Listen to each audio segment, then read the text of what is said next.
Josefina. Nakikita-kita, wala kang malay sa gitna ng kagubatan. Mabuti na lang walang nangyari sa iyong masama. Salamat. Mapanganib ang lugar na yan, Ina. Lalong-lalo na para sa isang katulad mo. Anong ginagawa mo doon? Naghahanap ako ng mga kasagutan sa tunay na nangyayari sa akin. Kung bakit ako nagkaganito. Kina Romera? Salamat ulit, ha. Pero kailangan ko na umalis. Saan ka papunta? Kila Reyna Abiana. Pipilitin ko siyang bawiin ang sumpa niya sa akin. Ako na lamang nalalabing kamag-anak ni Calixto. Ako ang nararapat sa trono. Ngunit hindi ganun kadali yun, Romera. May mga batas ang ating kaharian na dapat nating sundin. Batas? Nagsinungaling si Calixto at Abiana sa kaharian. At higit sa lahat, wala silang tagapagmana.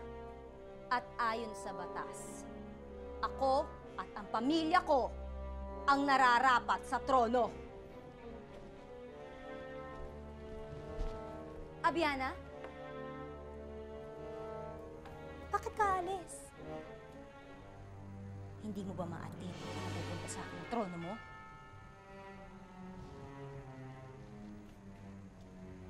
Sa'yo na ang trono ko, Romera. Sa'yo na.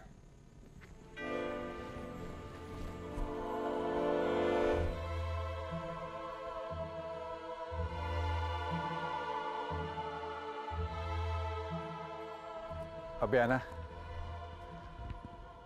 ano bang dinadamdam mo? Mawala man sa atin ang kaharian. Ang mahalaga, magkasama pa rin tayong dalawa. Hindi ang kaharian ang iniisip ko. Wala akong pakialam kung sino mamuno sa kaharian. Si Ina ang kailangan kong makausap. Si Ina? Calixto, sinabi ko sa iyo noon na gusto kong itama lahat ng naging pagkakamali natin. Isa na si Ina doon. Hindi, Abiana. Hindi yung makakapayo sa gustong mangyari. Nakapagdesisyon ako, Calixto. Hindi ko makakayang mabuhay habang iniisip na kinamumuhian ako ng anak natin. Kahit na hindi nila tayo palabasin sa silid na ito. Pag nalaman nila kung anong gagawin ko, hindi sila tututol.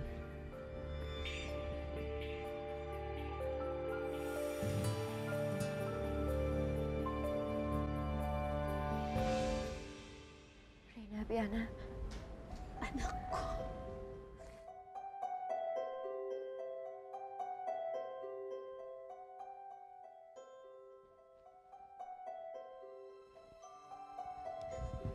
Ina, meron akong kailangan sabihin sa'yo. Ako ang dahilan kung bakit nangyaring lahat ng ito sa'yo. Ako ang sanhi kung bakit naging kasing laki ka naming mga duwende. sinabi po sa akin ni Romera ang lahat. Kung gayon, alam mo na na ako lang ang makakabawi ng sumpa sa'yo. Napakalaki ng kasalanan ko sa'yo, Ina. At alam mo kung walang kapatawaran yun. Ibinigay na namin ang pamumuno ng kaharian kina Romera at Juliano dahil sila ang nararapat dito. Pero meron pa akong isang kailangang itama dahil sa nangyari sa'yo. Inahayaan mong ibalik ko sa'yo ang buhay at pagkatao na inagaw ko sa'yo.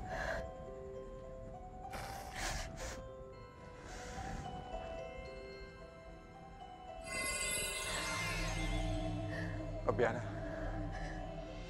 Calixto, nakapag-desisyon na ako.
puso ng punso.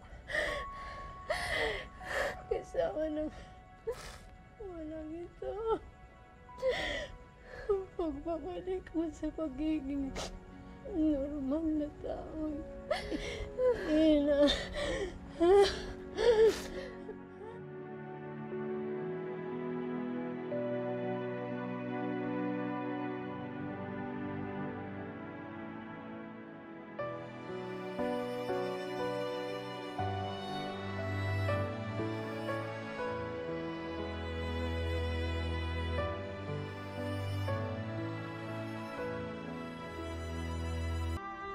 Kaya lang sana ng kapangyarihan ko ibalik ang nakaraan. Ipapulit ang ginawa ko. Kahit na masakit na mawala ko sa buhay namin. Nawalan kayo ng anak. Nawalan din ako ng magulang. Pareho lang tayo nasaktan. Isa lang sana ang hiling ko na. Sana dumating ang araw na makuha mo sa puso mo na patawarin kami sa ginawa namin sa'yo.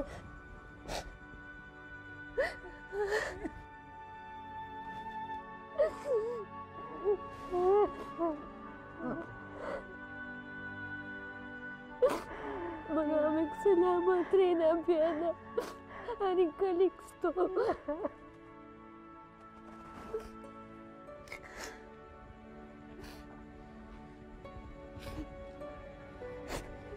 Bahala, Reyna. Anak ko. Paalam, Ina. Paalam, Ama.